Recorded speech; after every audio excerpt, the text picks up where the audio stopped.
Alvin Owens operates 2 barbershops, one in Chicago and this one in Kenosha, Wisconsin.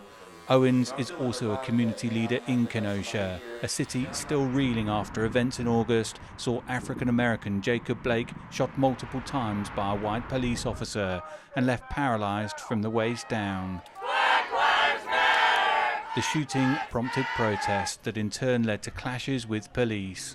Although the protests for justice continue, the media spotlight on Kenosha has dimmed. But with the US presidential election fast approaching, we asked Owens to invite other community leaders to his barbershop to discuss recent events. How are you guys coping with our new normal here in Kenosha? I can honestly say that first week, that first 7 days, it was the anger. Portia Bennett made headlines after she decided to go off script at a town hall event in the city for the Democratic challenger to Donald Trump, Joe Biden. For nearly 5 minutes, she shared with Biden the pain of her experiences in the city. It has been a positive, but also, I say, a major negative because I'm a mother before anything. And a lot of people didn't know, in the beginning of all of this, it was death threats and couldn't stay home and had to stay at a hotel. Then I had to literally lose all contact with all family. But the positive is them seeing me do this. The positive is them having something positive to see mommy as this person who's out here fighting for not just them, but all of these babies. This is the Kenosha courthouse, the focal point for the protests after a police officer shot Jacob Blake in the back 7 times.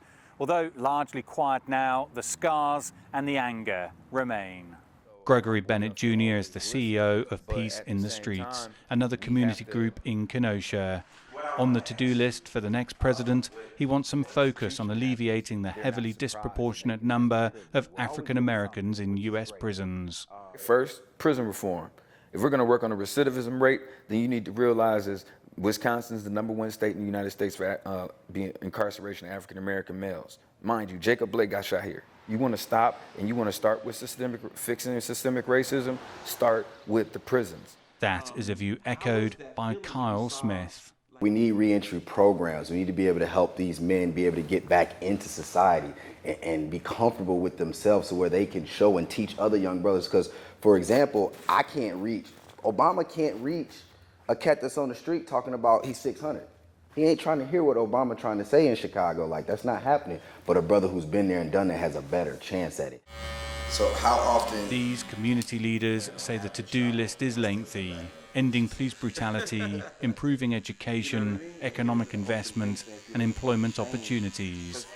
And then there is the challenge of getting justice for Blake. They expect that fight will continue, regardless of who wins the election.